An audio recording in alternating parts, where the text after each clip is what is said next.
Anime fans will often insist on a 3-episode rule before dropping a show. The idea being that you should give the show time to establish its premise and grow on you before you judge it. Now, I tell you how I feel about this, but YouTube won't give me any ad revenue if I drop an F-bomb before the first 30 seconds of the video are up. So I'll say this instead. By the end of the first episode, I will have a good read on a show's production values, structure, their concept. But what's more than that, you have, as the show creator, one scene to introduce me to your main character and get me to buy into their journey. Let's talk about intros. Long ago on my channel, I talked about my favorite episode of Kill la Kill, the final episode, or the OVA. Now let's go to the other side of the coin. Kill la Kill's first episode, which, all respect to Hiroyuki Imaishi, is an absolute masterclass.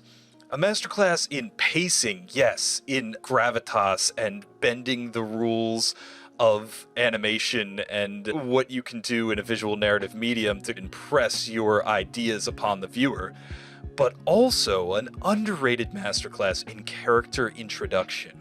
The opening of Kill la Kill, showcasing Gamagori, introducing Satsuki, giving you all the plot of the Goku uniforms, very, very good in this opening scene. Where I want to jump in is the introduction of Ryuko. In one shot, we have so much information conveyed. We are at her back. Instead of looking up at Satsuki as we just were, we are behind Ryuko as she faces the overwhelming mountain of the academy. We see her as a complete loner with no one beside her and no fancy airs about her. And we see her in the most cliched role, a transfer student. But here is the bit that really sells me on Ryuko. The first action we ever see her take is to purchase a lemon and eat it, rind and all. That's incredibly poignant. Immediately I want to know, who is the type of transfer student that's all alone and eats a lemon raw?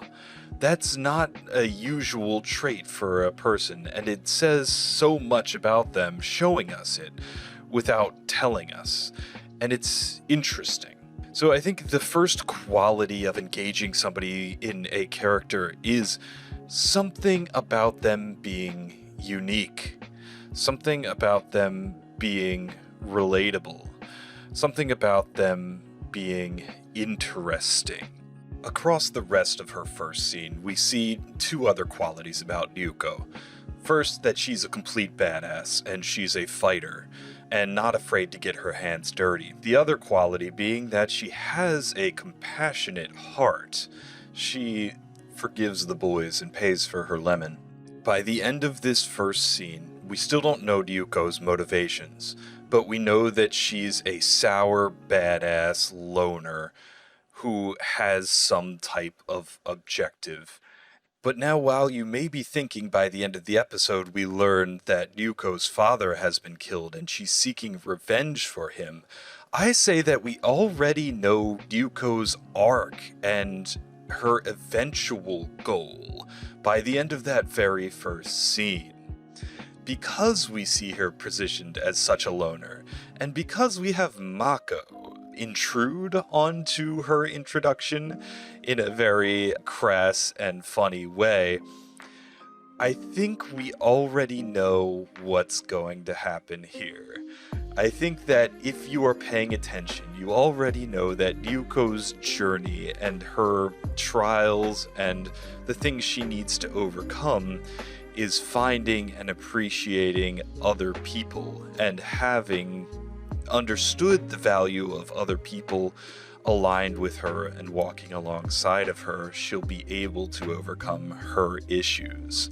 Not so much the revenge that we're given nominally at the end of the episode. Basically what I'm saying to you is I can tell how Kill la Kill is going to end by the first episode of Kill la Kill. And that's not about specifics, but it's about themes and characters, right?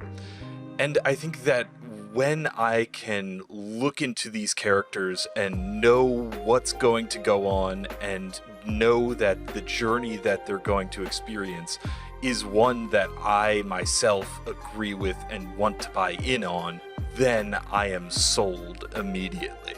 The next 2 episodes of Kill la Kill are fine. They are fantastic and really a testament to Hiroyuki Imaishi and his directing style.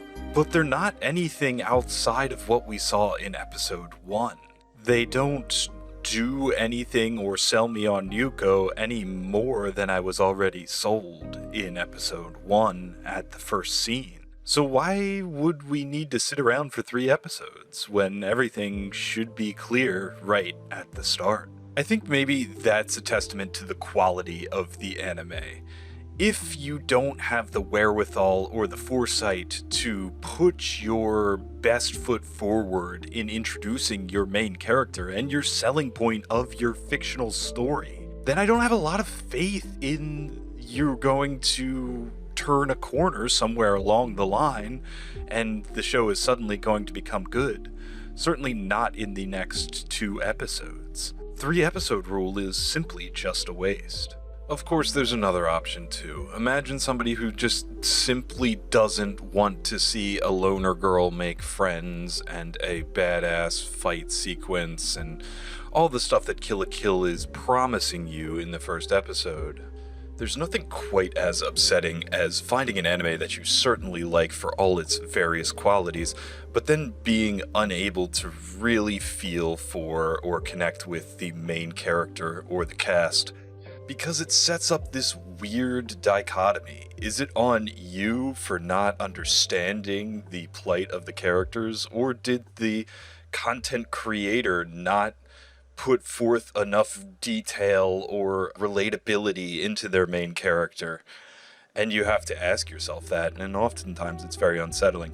I particularly don't like the sad boys. I've never liked sad boy shows, and every time I see a sad boy introduced in the first episode, I'm completely out. Like Hyoka, March Comes In Like a Lion, Oregairu, anything like that. No desire to watch shows about those types of characters. But I know that's on me, and I know that's self-reflecting, and I know that perhaps they are good introductions to characters that other people might want to see and relate to and empathize with.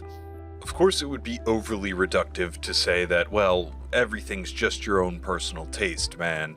Of course, there's an efficacy in storytelling, and introducing characters is no exception. So, to that end, I want to strip it down to the bare minimum. The most forthright and honest a character introduction can possibly and ever is in anime, in one of my favorite anime, Princess Tutu. Duck, you see, is a duck. She is nothing more. She is a duck that is watching the beautiful, handsome prince dance and wishes to dance alongside of him.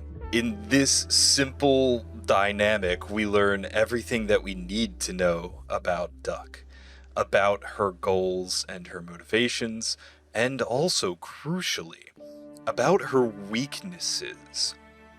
For what makes characters truly interesting, and I know that many of you who have played a tabletop role-playing game or created your own character, or tried writing fiction yourself and understand this, is that characters are flawed.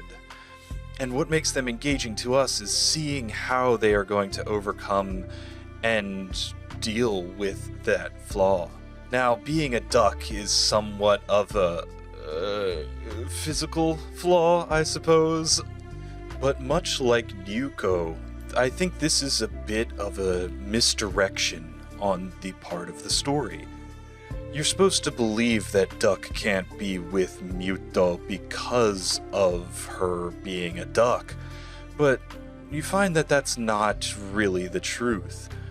Instead, Duck's crucial flaw is that she is too honest and too forthright.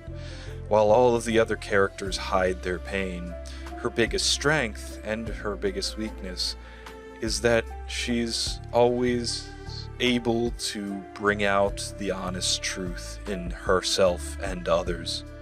And because of that, she's very able to be taken advantage of.